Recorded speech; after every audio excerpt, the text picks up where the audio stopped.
Boa noite.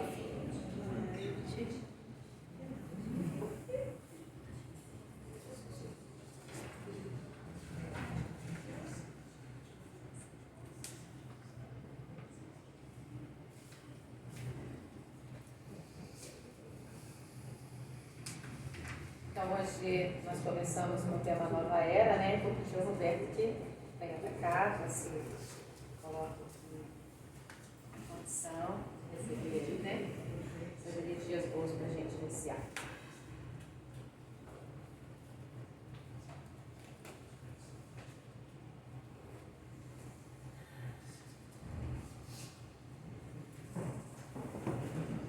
Então, nós vamos começar com a leitura do Pão Nosso, Chico Xavier, Perustito e Emmanuel. A nossa lição de hoje é a lição de número 11. E ela diz assim: o bem é incansável. E vós, irmãos, não vos canseis de fazer o bem. Paulo, Tessalonicenses 3:3. É muito comum encontrarmos pessoas que se declaram cansadas de praticar o bem. Estejamos, contudo, convictos de que semelhantes alegações não procedem de fonte pura. Somente aqueles que visam a determinadas vantagens aos interesses particularistas, na zona do imediatismo, adquirem o tédio vizinho da desesperação, quando não podem atender a propósitos egoísticos. É indispensável muita prudência quando essa ou aquela circunstância nos induz a refletir nos males que nos assaltam, depois do bem que julgamos haver semeado ou nutrido. O aprendiz sincero não ignora que Jesus exerce o seu ministério de amor sem exaurir-se, desde o princípio da organização planetária. Relativamente aos nossos casos pessoais, muita vez terá o mestre sentido o espinho da nossa ingratidão, identificando-nos o recuo aos trabalhos da nossa própria iluminação. Todavia, nem mesmo verificando-nos os desvios voluntários e criminosos, jamais se esgotou a paciência do Cristo, que nos corrige amando e tolera edificando, abrindo-nos misericordiosos braços para a atividade renovadora. Se Ele nos tem suportado e esperado através de tantos séculos, por que não poderemos experimentar de ânimo firme algumas pequenas decepções durante alguns dias? A observação de Paulo aos Tessalonicenses, portanto, é muito justa. Se nos entediarmos na prática do bem, semelhante desastre expressará em verdade que ainda não nos foi possível a imersão do mal em nós mesmos.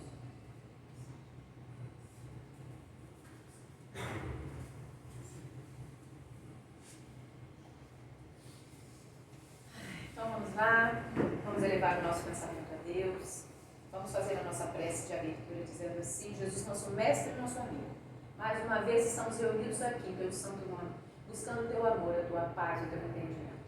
É mais uma terça-feira nessa casa bendita em que nós buscamos ouvir a sua doce palavra, o seu direcionamento. É um momento em que nos encontramos aqui para juntos refletirmos sobre as verdades que o Espiritismo traz para nós.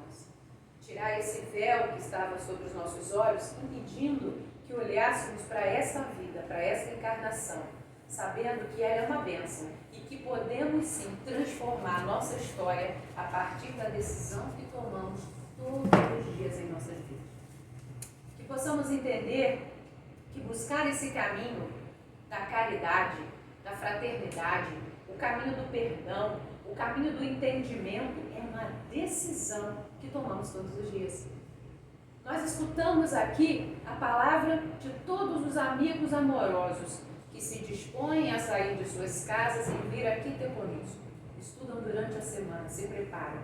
e aqui vem trazer o melhor dos seus corações, o seu estudo, o seu desejo sincero da mudança. Aí nós escutamos a palestra, ouvimos essas claridades aos nossos ouvidos, ouvimos verdades e procuramos estabelecer um novo tipo de conduta lá fora. É assim que a gente se fortalece. É dessa forma e nessa busca que a gente vai deixando o nosso homem velho para trás e vai transformando a nossa conduta em algo mais próspero, mais verdadeiro e algo mais perto do que a gente imagina que seja um mundo de paz.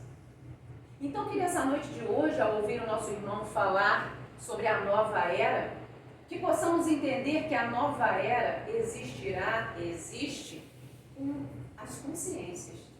A nova era nunca será uma data marcada em algum lugar que não passe pela renovação, que sai do nosso coração. O desejo sincero da mudança, o desejo verdadeiro de fazer algo diferente. E é isso que nos move. É isso que tem feito a gente toda semana, nos encaminharmos para cá e juntos a gente viver esse banquete celeste.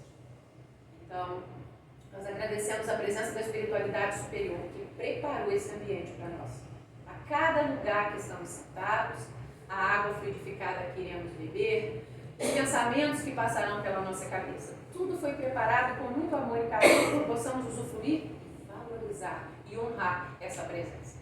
Agradecemos ao Pai Maior que nos permitiu mais um dia de vida e que possamos fazer o melhor e que ao final dessa noite, quando o nosso irmão terminar sua palestra e tomarmos o passe e retornarmos para a nossa casa, que nós saiamos daqui preenchidos dessa presença divina e que possamos transbordar tudo que a gente aprendeu aqui em torno de todos, que a gente ama e sim fazer um mundo. Muito obrigada, Senhor. Que assim seja.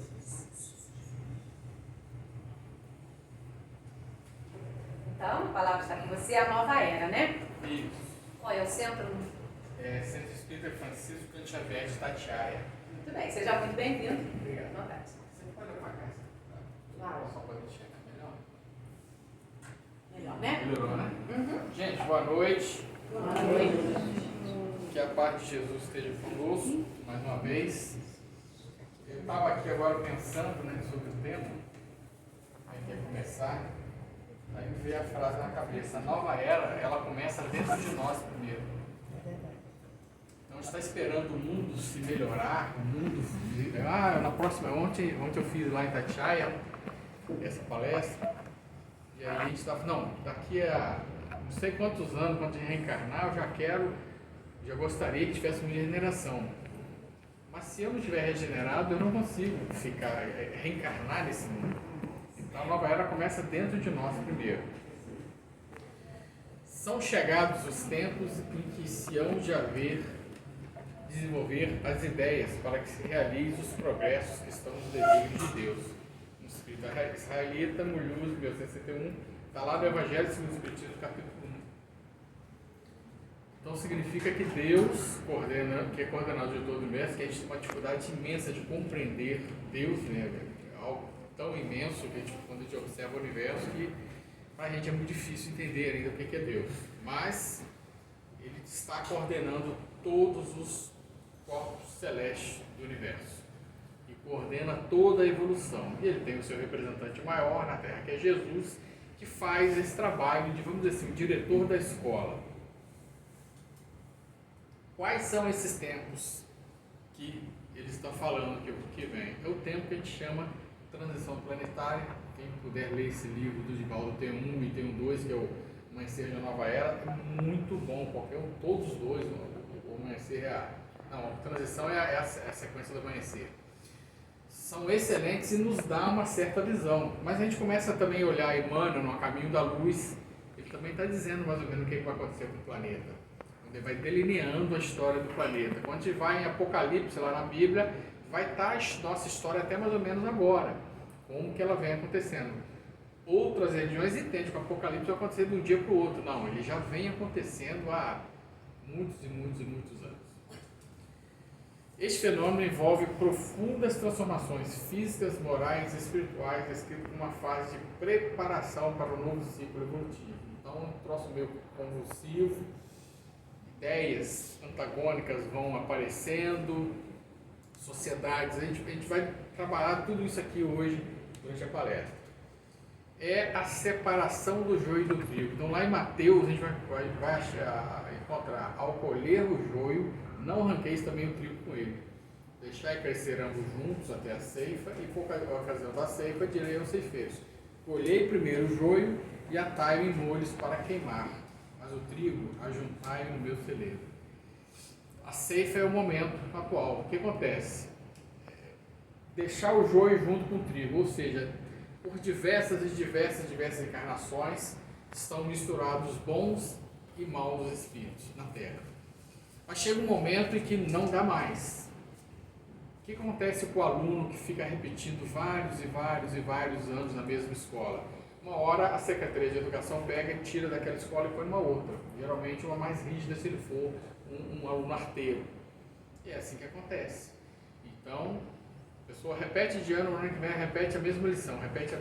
São encarnações atrás de encarnações, repetindo as mesmas lições e não aprende. E é teimoso. Chega uma hora que o diretor da escola fala: meu filho, nessa escola você não estuda mais. Você vai para outra escola. Aí essa outra escola, né, para nós, tem lá na 1019 do Livro dos Espíritos, a gente vai pôr aqui, depois vai falar sobre a analogia da queda do paraíso. Bom, qual é a nossa posição evolutiva como planeta? Então, tem mundo primitivo, mundo de expiação e provas, mundo de regeneração, mundo ditoso, mundo celeste. Nós estamos entre esses dois aqui. É um momento de transição. Para quem acompanhou o Congresso Brasileiro em Brasília, 2010, o Congresso se encerrou no dia do nascimento de Chico Xavier. No encerramento do Congresso tem uma mensagem do Dr. Bezerra de Menezes, tem gravado em vídeo essa mensagem, e que ele fala: nesse dia, Jesus diz que estamos iniciando o mundo de regeneração. Ano de 2010 começou a transição, em 2010. E olha para nós, brasileiros, né, Chico Xavier, um brasileiro, foi homenageado nesse dia, porque é no dia do aniversário dele. E aí a gente vê a grandiosidade do trabalho do Chico Xavier. Como é grande esse trabalho e quanto que falta muito para a gente poder ainda entender o Chico. Quando eu estive em Pedro Leopoldo, quem puder vai para o Leopoldo. Que lugar maravilhoso. A gente fala muito de Uberaba, mas Pedro Leopoldo é a essência do Chico. Pequenininho, uma vibração incrível. A estátua dele na praça, sendo do lado da estátua, parece que está do lado dele. A casa onde ele morou, a gente visitou, o centro espírita que ele fundou, a gente foi lá. E eles falaram que eles estão achando livros e mais livros do Chico, está tudo dentro de gaveta, de móvel velho, de casas que ele morou em várias casas, lá a família tinha várias casas, então já se chega a mais de 450, quase 460 livros dele, que ainda vão ser publicados, estão trabalhando no livro para serem publicados, então o trabalho dele é gigantesco mesmo. Então vamos lá, mundo primitivo, destinado às primeiras encarnações da alma humana, onde a vida é toda material. Então, não tem fogo, não tem chapinha, não tem ar-condicionado, que ajuda pra caramba. Lá em Itatiaia teve que colocar ar-condicionado em todos os locais do centro, porque um calor, o sol da tarde batia, mediúnica, era uma loucura. Não tem carro, não tem trem, não tem ônibus, não tem nada. E o espírito que começa a reencarnar, ele vai desenvolver tudo isso aí. Então a inteligência humana, ela vai se desenvolvendo de acordo com as necessidades. Então o ser humano tem essa capacidade de se adaptar. Quando ele encontra um problema, ele rapidamente descobre uma forma de resolver. Muitas expiações provas, que é o que nós ainda estamos, que é a transição, essa transição, né, ela demora alguns anos, e não são poucos. Esses dias o Haroldo está falando em torno de 1000 anos. Então, em torno de 1000 anos, os dois mundos estarão ainda em convivência. Guerras, consumismo, materialismo, orgulho, vaidade, tudo isso ainda existe e o mal predomina na Terra. Então, quando a gente olha determinados locais, nós estamos aí o assunto da semana, o será do mês ainda é o cachorrinho orelhinha. A gente vê, aquilo ali não representa o brasileiro em si, mas é um ato de maldade que a gente não espera de um ser do século XXI. Um ato que a gente não esperava, né? Tem muito mais, né? Tem outro que aconteceu no domingo, foi também terrível. Mundo de regeneração, onde virtudes e defeitos se mesclam. Não existem mais expiações, mas ainda há prova. O que é expiação? É a prova com dor. É a doença, é a pobreza extrema, é a subjugação. Tudo isso, tudo aquilo que causa muita dor é a expiação. A prova, na maioria, é moral. Então a prova é a corrupção, a fidelidade, tudo isso. Mas nesse mundo, o bem já está predominando, já é um pouquinho maior que o mal. Já se sobrepõe. Mundo ditoso feliz, há o predomínio do bem sobre o mal. Ainda existe o mal. Não há mais provas nem expiações. Aí outros me perguntaram, Tatiana, mas que mal seria esse? Mas essas maldadezinhas, ciúme, inveja, eu acho que ainda vai ter nesses seres.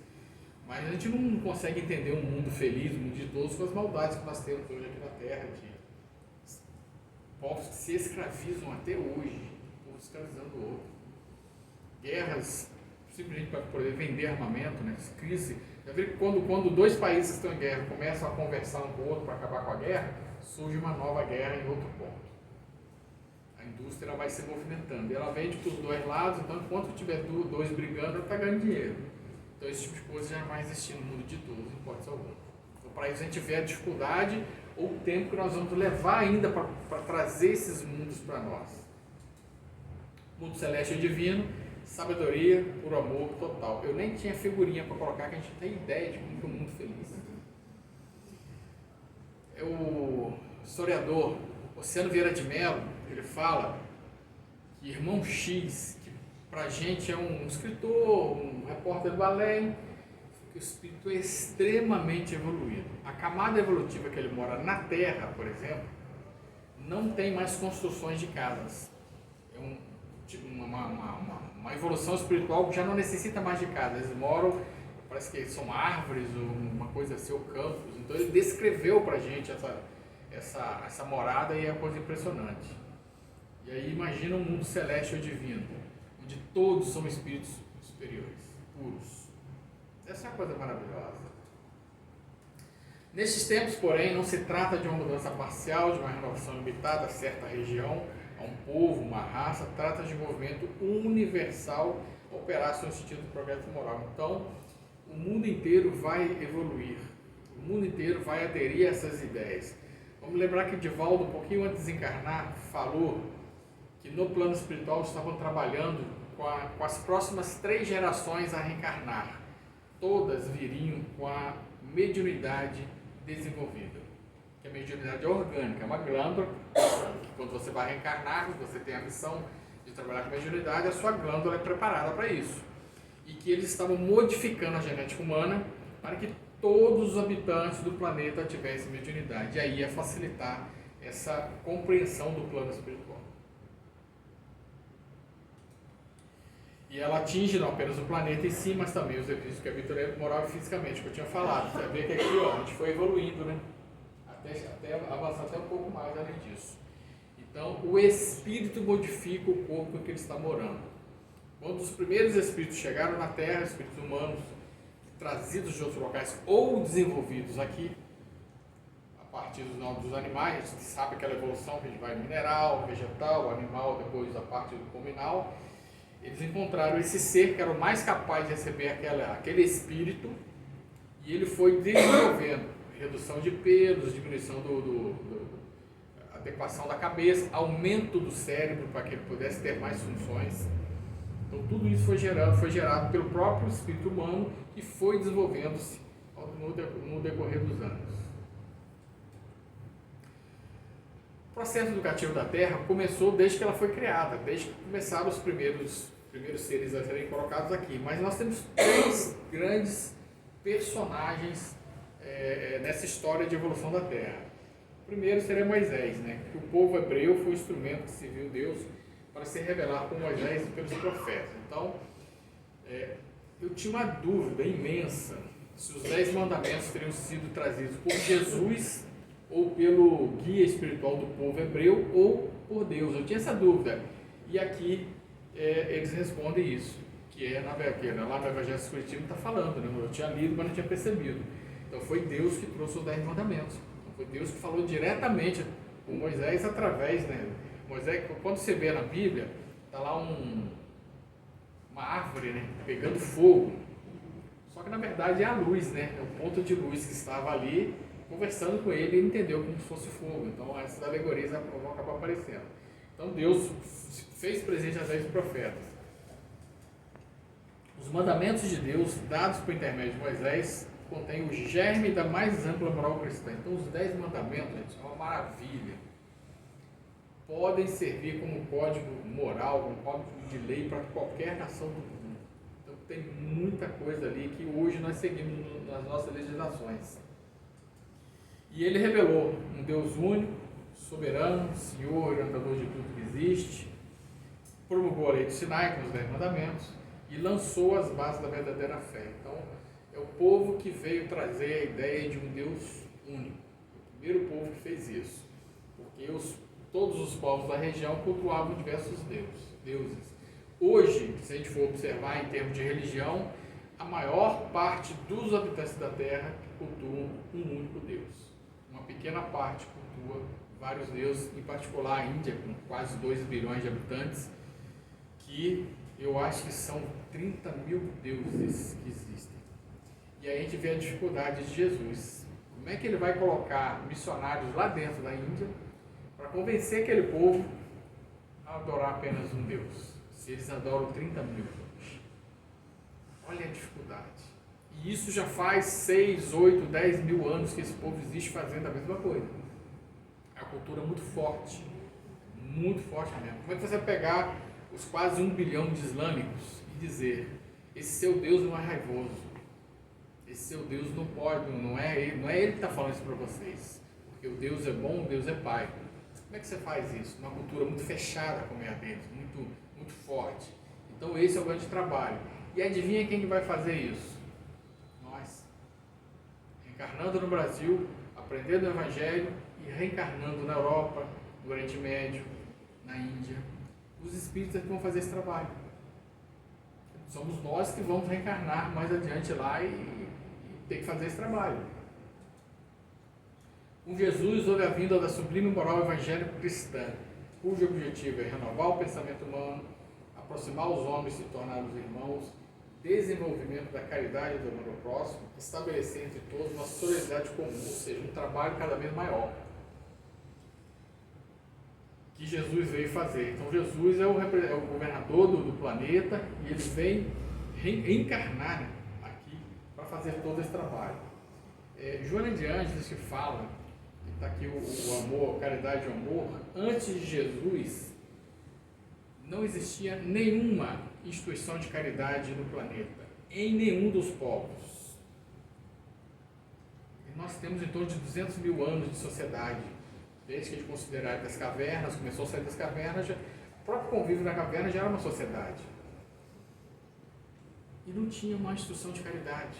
Quem fundou a primeira instituição de caridade foi Pedro, Tiago e depois Paulo foi trabalhar com eles, que era a Casa do Caminho, que acolhia os feridos, os mendigos, os adoentados que a família botava para fora de casa, os idosos, né, não tinha aposentadoria, então quando a pessoa ficava idosa, a família, geralmente, família muito pobre, expulsava de casa, mandava para os vales, os leprosos.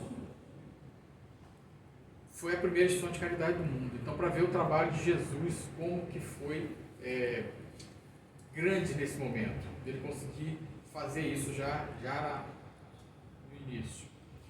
Com Jesus veio a segunda revelação, um Deus clemente, soberanamente bom e justo, um Deus Pai, né?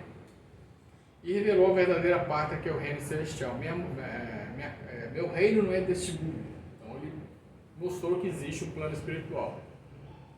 E as pessoas falam para nós, de outras religiões, que nós somos loucos, porque não existe a vida após a morte.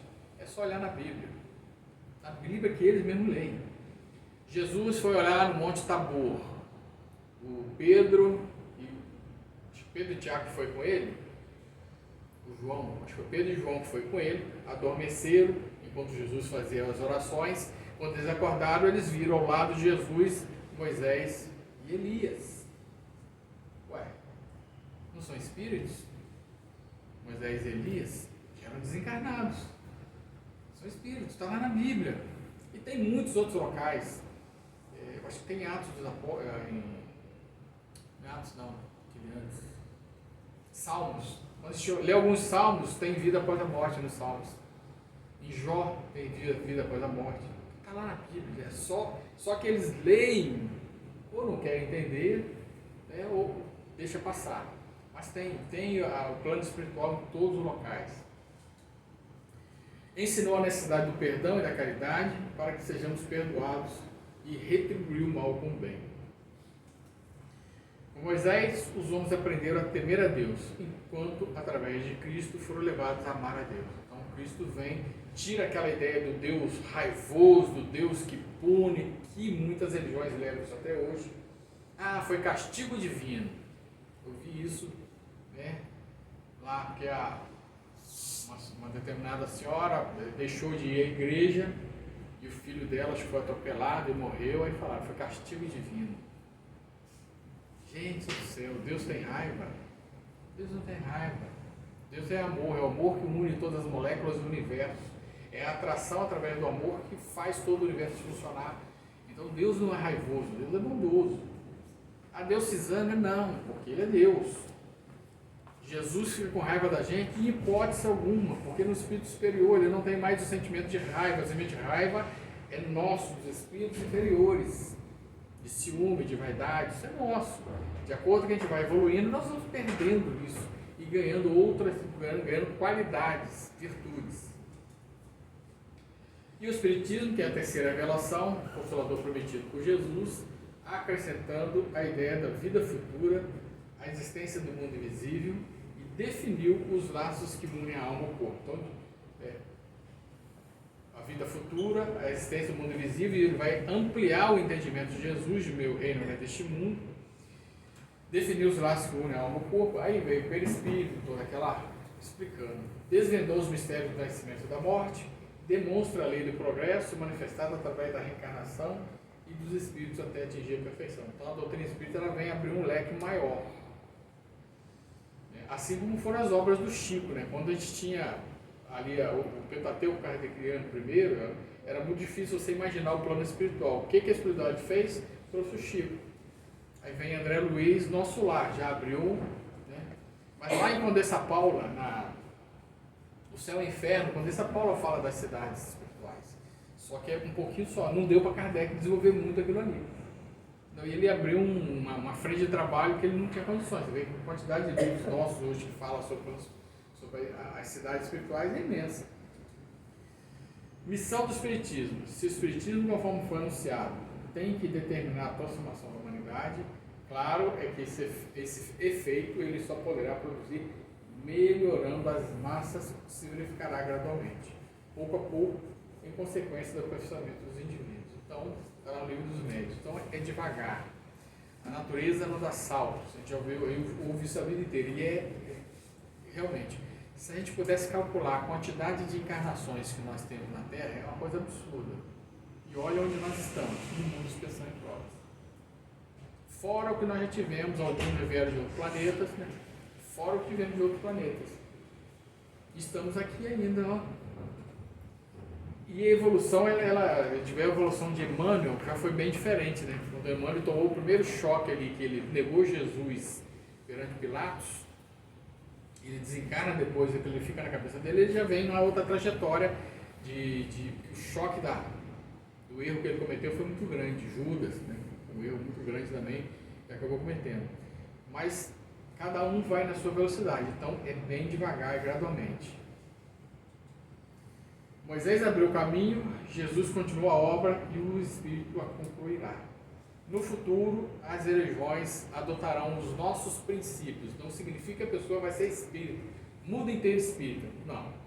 Mas as pessoas, as religiões vão adotar os princípios, vida após a morte, amor e caridade, perdão das ofensas, lei de causa e efeito, tudo isso vai ser trabalhado em todas as religiões.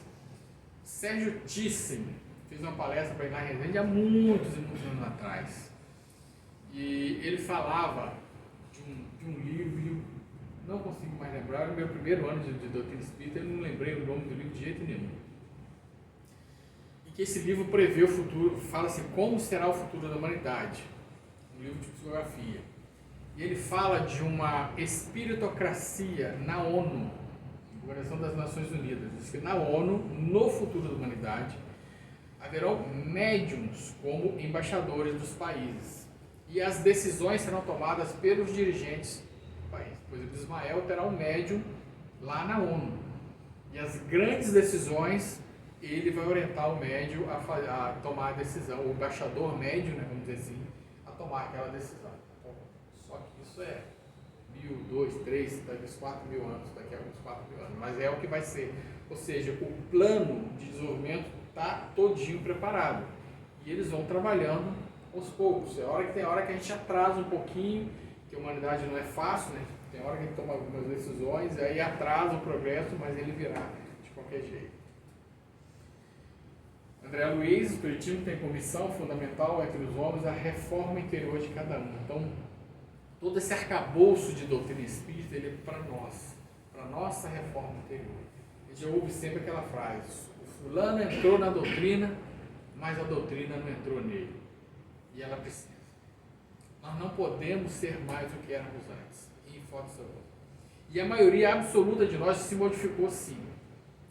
É só buscar na memória o que a gente pensava 20 anos atrás, o que nós pensamos agora, o que eu fazia 20 anos atrás e o que eu faço agora no meu tempo livre. Modificamos muito.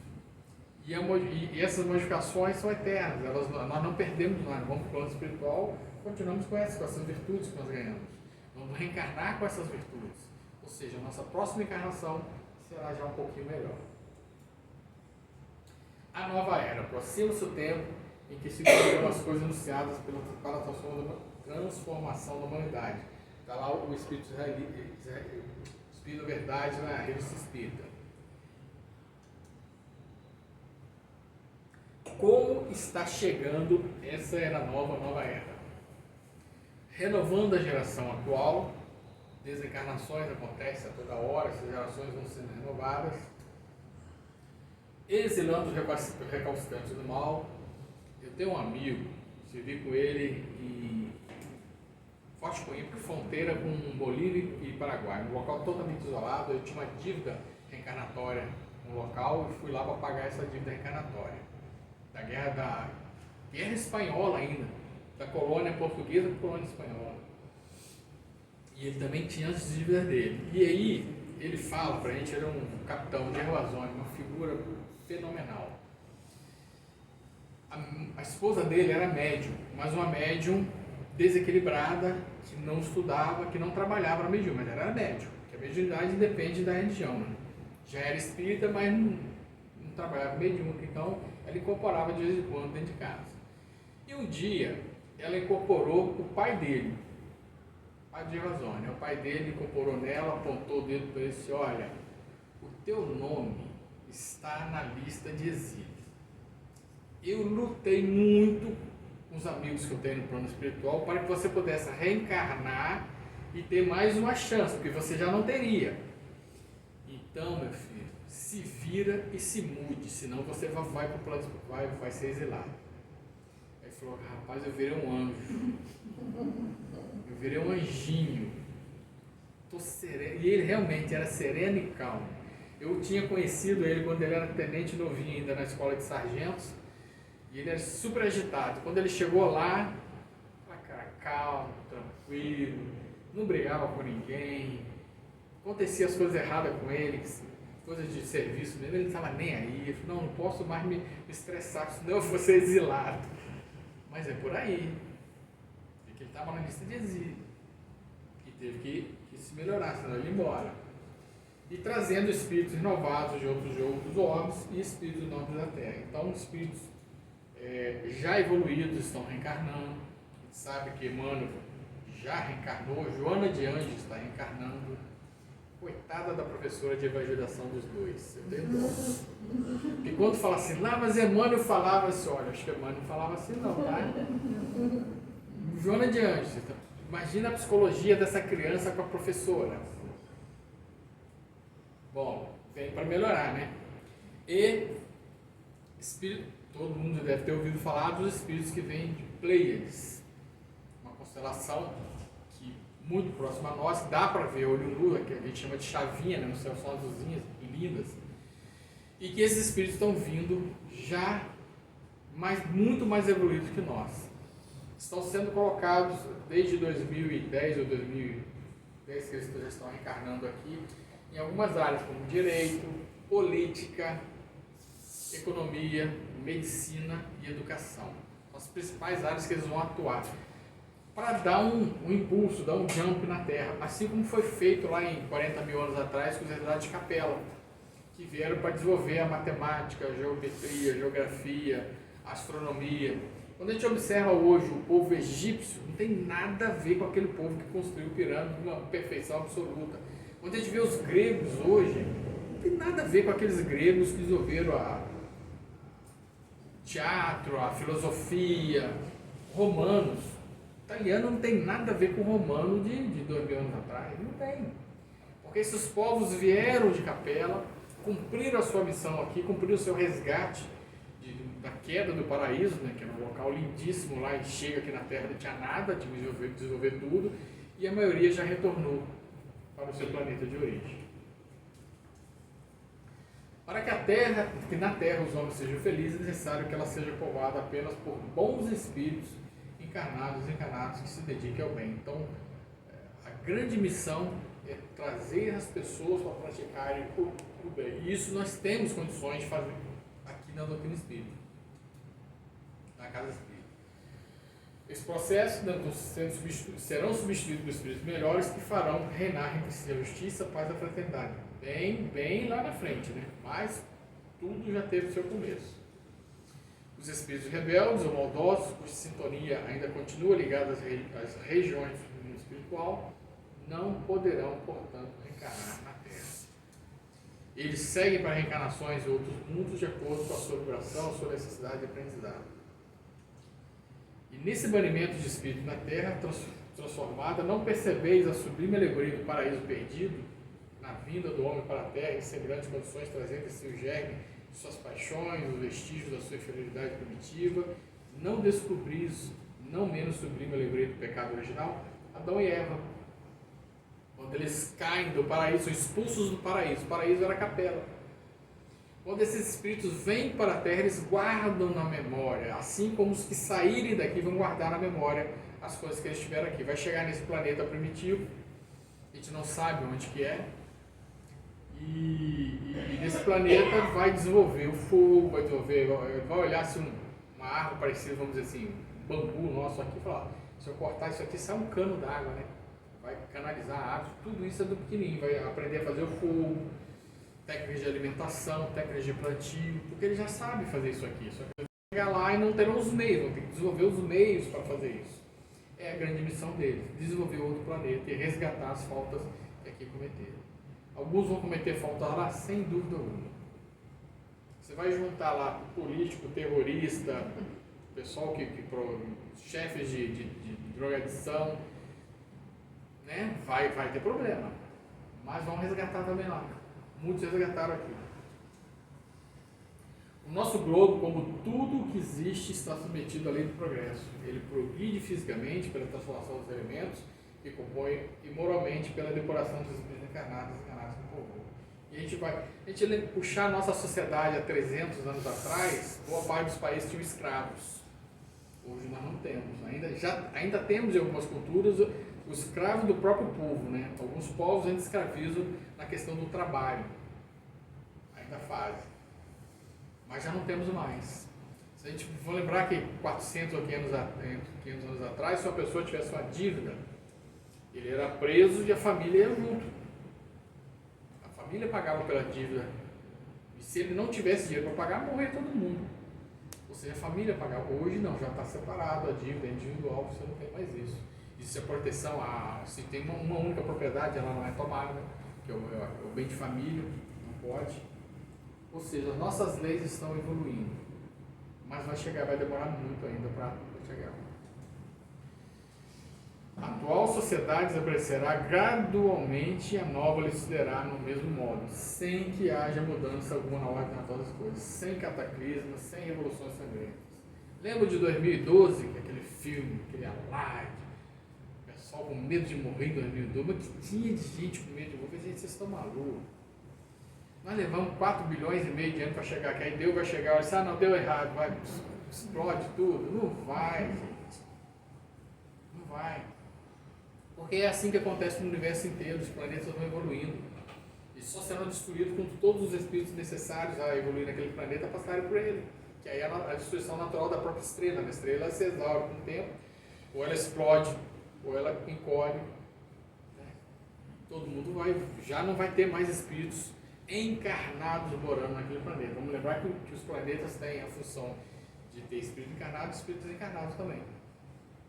Então é nada de grandes revoluções, né? São pequenas revoluções, mas que vão atingir todo o planeta, principalmente no pensamento humano.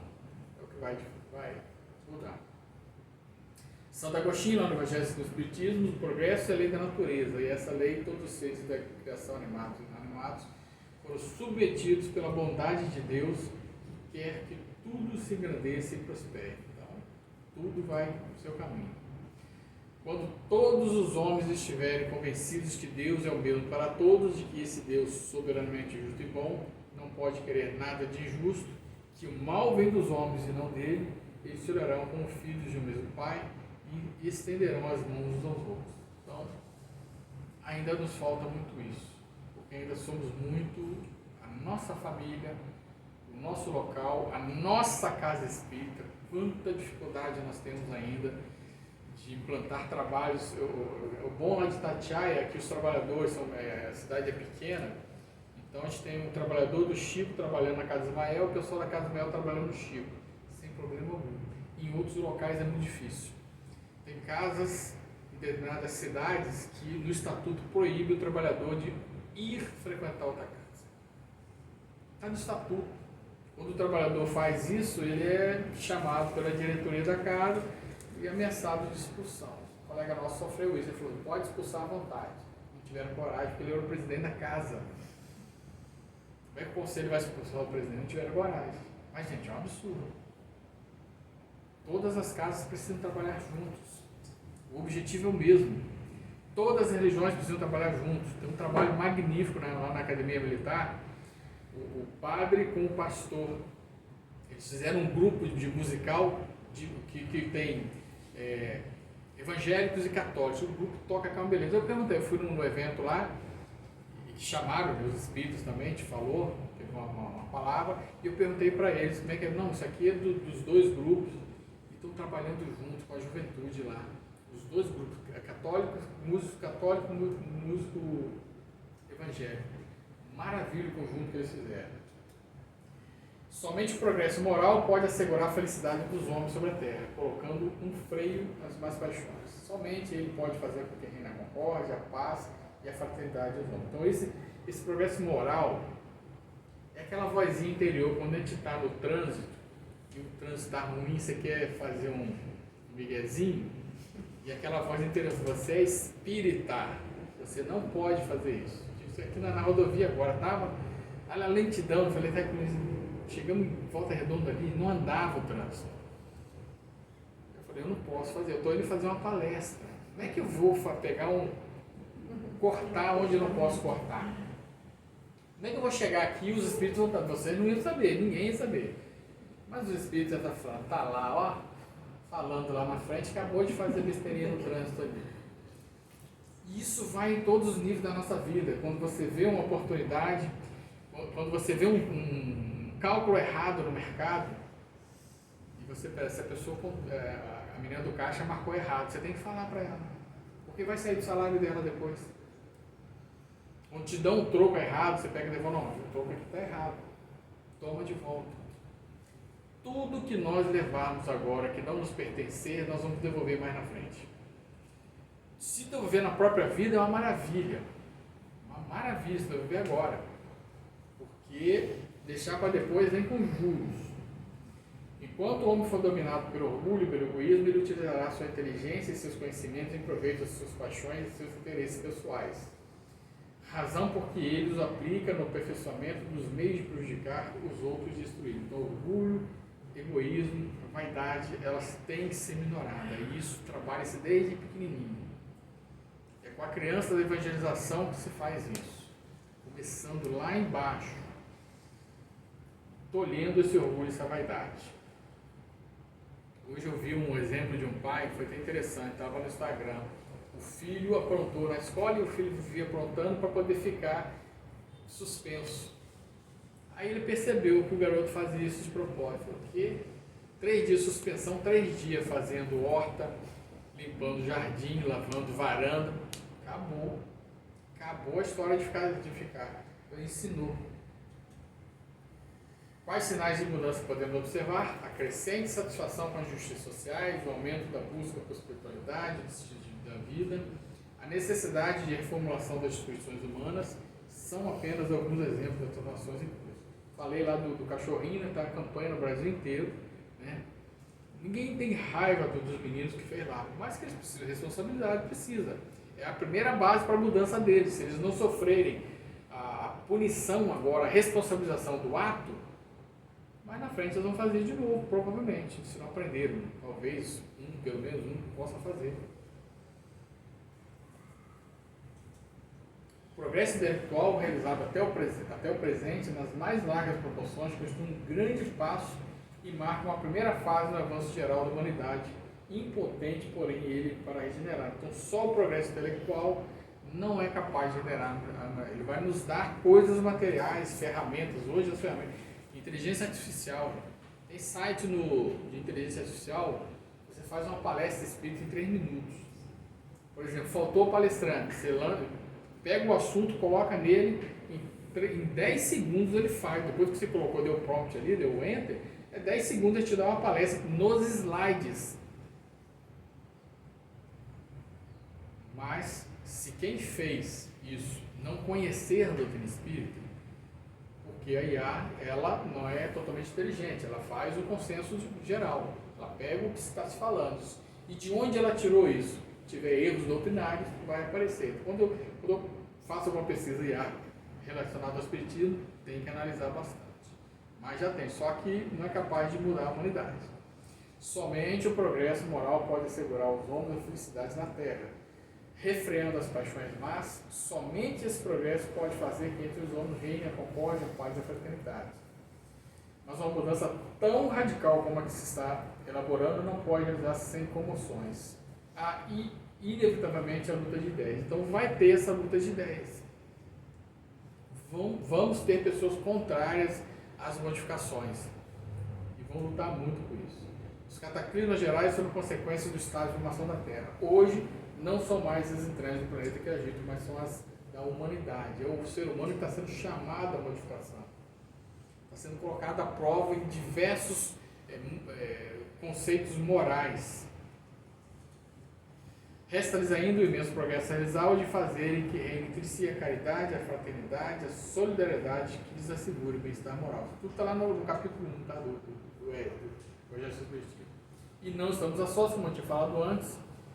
Outros espíritos de outras dimensões estão vindo para nós e vão trabalhar, muitos trabalham nas sombras terrestres, restabelecendo o reino divino para os homens. Existe abaixo de nós 2 camadas evolutivas de moradas: abismo, trevas e abismos, onde moram os líderes do mal na Terra. Para que a gente chegue à regeneração, essas camadas têm que ser completamente esvaziadas. Ou através do esclarecimento, do convencimento, ou através do exílio. Então, os espíritos mais desenvolvidos da Terra, os superiores, estão nessas regiões trabalhando constantemente para poder limpar essas regiões. Parece que a última camada já não tem mais. E aí você diminui a influência nossa aqui. Que são eles que criam as loucuras que acontecem na Terra. Equipe de apóstolos da caridade do plano espiritual desce também ao planeta a fim de contribuir em favor das mudanças que vem operando. Então, os bons espíritos que trabalharam com Jesus, trabalharam com Francisco de Assis, está todo mundo reencarnando para melhorar em diversos pontos do globo, né? Está só aqui. E, para nossa alegria, né? Os grandes espíritos mensageiros divinos sopram a fé para que todos vós, obreiros esclarecidos e adorosos, façais ouvir a vossa voz humilde, porquanto sois grãos de areia, mas sem grãos de areia não existiríamos montanha. Então nós somos a base do alicerce da nova sociedade, do mundo degenerado. Somos formiguinhas? Somos formiguinha, mas é uma formiguinha enjoada, que dá trabalho. Nós precisamos disseminar nossas ideias o tempo inteiro. Viver o que nós estudamos. Vivenciar no dia a dia tudo isso, melhorando dentro de casa, melhorando no trabalho, melhorando na sociedade. Vamos lembrar o que aconteceu com o irmão Jacó, né? Do livro Voltei, presidente da Federação Espírita Brasileira. Quando chega no plano espiritual, ele percebeu que ele não era tudo aquilo que ele imaginava que era. Mas por quê? Porque na vida particular ele não aplicava o que ele aprendia na doutrina espírita. Era um comerciante muito endurecido. E aí, quando ele desencarna, ele toma um susto com a própria realidade. Bom, eu trouxe hoje, gente, só para a gente encerrar aqui, são dois livros, né? O livro de Esther e o Cartas do Mundo da Terra. Todos os dois tratam do mesmo assunto, que é o suicídio. O Cartas, nós temos mensagens de espíritos que desencarnaram e também de mensageiros espirituais, de mentores lá do Chico Xavier, que nos auxiliaram nesse trabalho lá. A abertura dele é da Dona Ivone. O livro de Esther é do Espírito de Esther, é apenas orientações a ser páginas de consolo, de orientação acerca do suicídio, e também tem uma mensagem da Dona Ivone através do Rony Ricardo. O Rony é o parceiro desses dois livros, a gente escreveu junto, né? Ele fez a parte de doutrina acerca da valorização da vida e eu fiz a parte da psicografia. Filhos da alma, a vida prossegue na outra dimensão, não duvideis disso. Jesus o propagou. A vida, meus filhos, continua e continuará. Não atenteis contra ela. Ela é dádiva de Deus aos filhos. Mantenham-se em paz diante dos sabores, pois o Cristo atende a todos indistintamente, e no plano invisível sua mãe os acolhe sem fraquejarem. Mesmo assim, não o faço por pior que seja as necessidades da vida. Ivone, através do Rony Ricardo, ela faz a abertura do livro. E eu estava falando até com a Cleonice agora que a Ivone morou nesse bairro aqui. Um colega que é nascido em Barra do Pereira falou isso para mim, falou, a Ivone namorou nesse bairro aqui. E concorrendo com vocês, o Oceano Vieira de Mello, o historiador, falou que a última encarnação de Emmanuel, ele morreu em Resende. Padre Amaro, que era o nome dele. Ele era do Pará, trabalhou no Rio de Janeiro, na paróquia, e depois a última paróquia dele foi a matriz de Resende. Não por acaso, eu fui criado num bairro, Resende, chamado Santo Amaro. E eu nunca tinha curiosidade, eu acredito até que seja relação ao Padre Amaro. Depois que me falaram, ele tentou achar a documentação, não achamos nada. Não tem nada, ele não conseguiu encontrar nada lá que pudesse provar a existência desse padre lá. Mas o Oceano Vieira de Mello tem as pesquisas dele, o historiador muito reconhecido. Então a nossa região, né, tem uma importância muito grande na nossa doutrina espírita. Mensagens principais do livro de Esther. A vida jamais se extingue. Morre a carne, mas sobrevive o espírito e a lei. A reencarnação é para o nosso progresso e superação do passado. Ao retornarmos ao plano terreno, por meio da bendita reencarnação, temos a grande oportunidade de repararmos esses erros e enganos, a de avançarmos um pouco mais na escala evolutiva. Não há dor que não possa ser suportada por nós. Tudo vem na medida do necessário. Jamais um pai daria a prova maior do que a capacidade de um filho suportar as dores. Então a dor tem um tamanho que nós precisamos. Deus jamais daria uma dor maior para nós do que a nossa capacidade. Senão ele não seria um Deus Pai, seria um Deus raivoso. Perseverar é preciso. Assim, meus amados filhos e filhas da alma, perseverar é preciso, para que essa vida atual sirva de preparação para uma mais amena no futuro, não para mais uma derrocada moral. Então são extratos que eu tirei das mensagens que tem no livro. Temos ao nosso lado amigos a nos amparar, basta chamá-los pela prece. Oremos e peçamos amparo de nossos amigos espirituais, para que tenhamos força para vencermos a nós mesmos. E essa mensagem é lindíssima, que transformou em vídeo.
trabalha, persevera. Então não dá para ficar parado, né? Hoje ela está aqui com a gente, então, veio nos ajudar. E a gente então agradece a todos pela paciência, a oportunidade que a cada nos dá. Desejamos a todos uma boa noite, muita paz, muita luz.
Vamos fazer a nossa prece de encerramento.